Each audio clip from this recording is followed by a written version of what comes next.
Hey folks, Fernando doing another video for More Survivalists, and in this case talking about something that I believe is quite important, especially as things keep evolving and people start doing things that maybe they were not all that used to because of economic needs, doing your own home repairs or getting started into projects, basically working in things that are out of your comfort zone and maybe things that you're not all that used to, and basically a reality which is accidents with tools. Now, this is something that people that spend years, decades know very well. People that are not also that familiar, when you use a tool for the first time or for the first few times and it's not your bread and butter, it's a good chance of you suffering some of these injuries. Now, I'm no field worker, I'm not working in construction, but I do come from a family where this was very much the way they earned their living. My grandfather,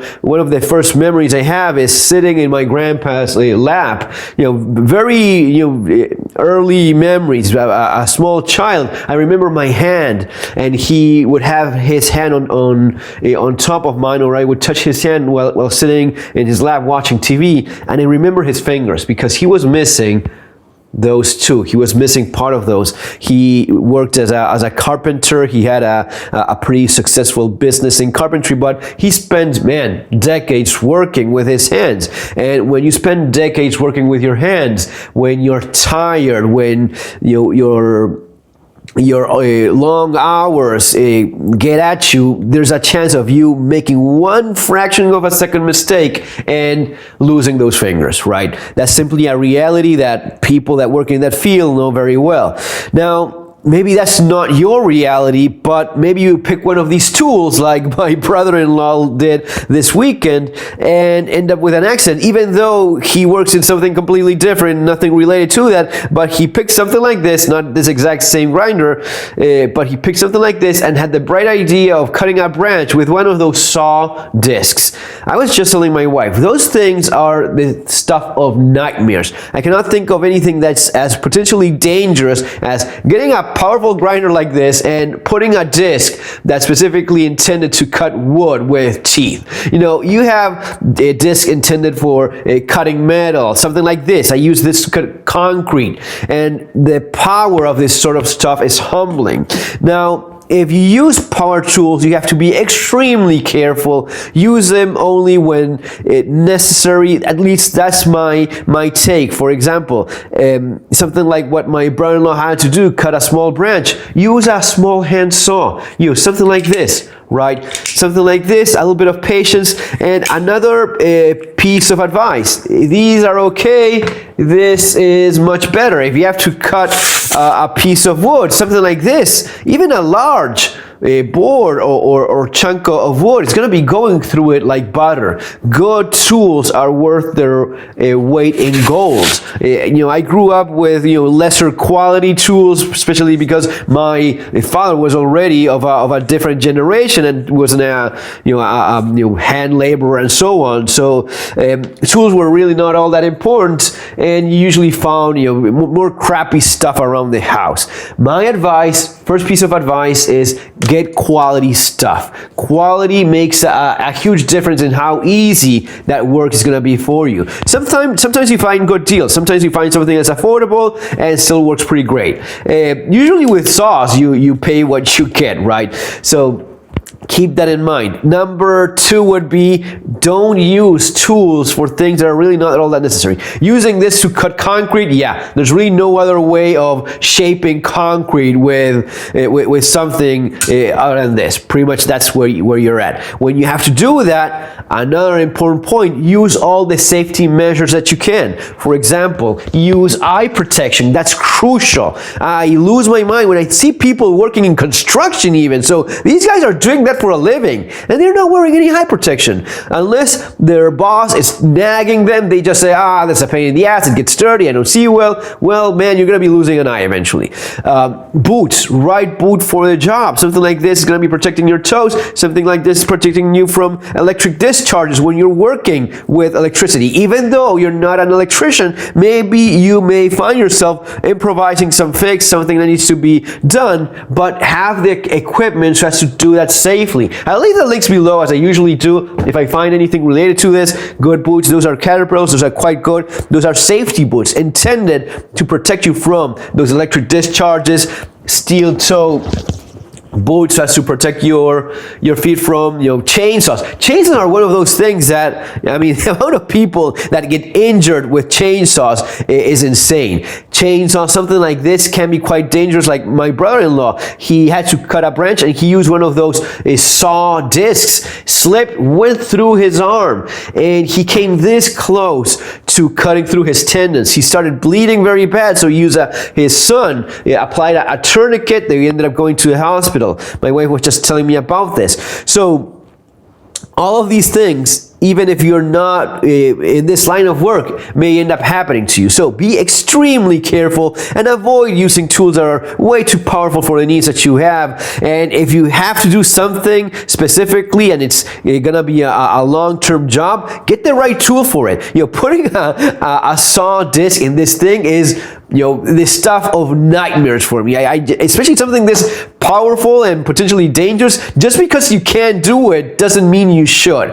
Get something safer and more specific for that kind of task. Okay. The same applies to your hatchets and your axes.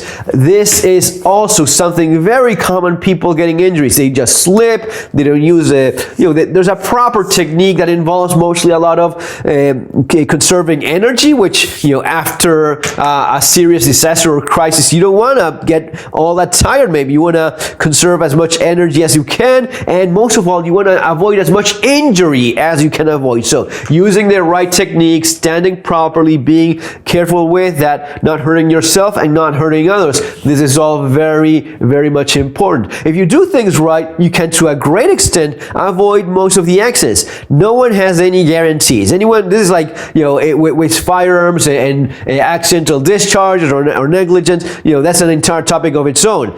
My take on this is, if you do something often enough, eventually something bad is going to be happening. Now, how careful you've been, how mindful you've been of all this, that accident may be just a scare or maybe a serious problem or even a tragedy. I see some YouTube videos of people cutting, with their finger right next to the axe, and you may be thinking, he's been doing it his whole life. Sure, like the chef cutting, but you know what? Sometimes you see people that are doing things that are just stupidly dangerous. Don't do that. Get in the right position. Get your hand out of the area and do things properly. You have ways of using an axe very, very safely. If you use the right techniques, I'm not saying it's impossible, but you're reducing the chance of accidents to quite an extent. Not all that different from our beloved machetes. These things swinging away, especially when you have a sharp one, this thing can be a disaster waiting to happen. You can bleed to death just missing a strike or just deflecting and sticking this thing in your leg. Bleeding to death has happened forever.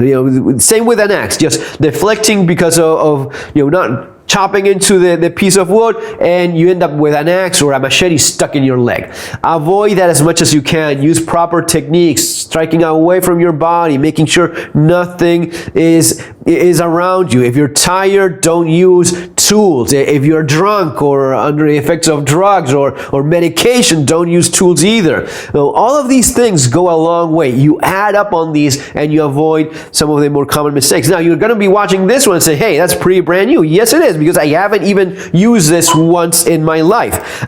Different story would be this other machete that I have right here, which is encased in a beautifully handcrafted cardboard sheath with tape. There's an example of, and this one, yes, has been used by myself quite a bit, as you can tell by this beautiful patina that it has.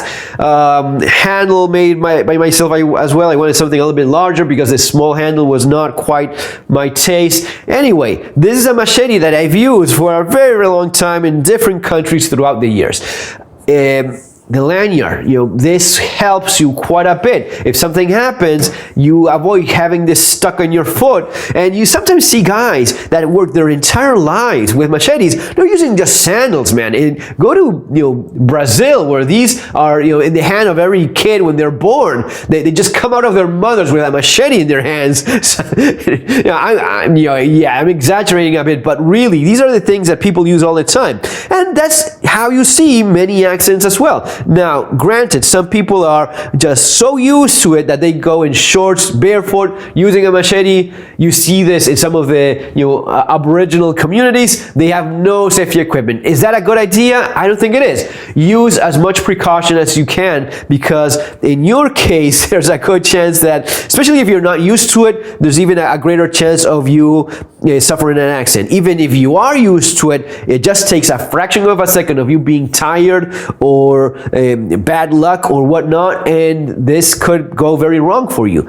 Keep your tools properly cared for. Sharp tools are safer, not the other way around. Lanyard and using the blade away from your body, okay? Guys, that's gonna be all for now. If you're interested in this sort of thing, I do address some of these topics in Street Survival Skills, and you have also Bugging Out and Relocating and Surviving the Economic Collapse. Books available in those links below in Amazon. Take care, guys. Have an awesome day.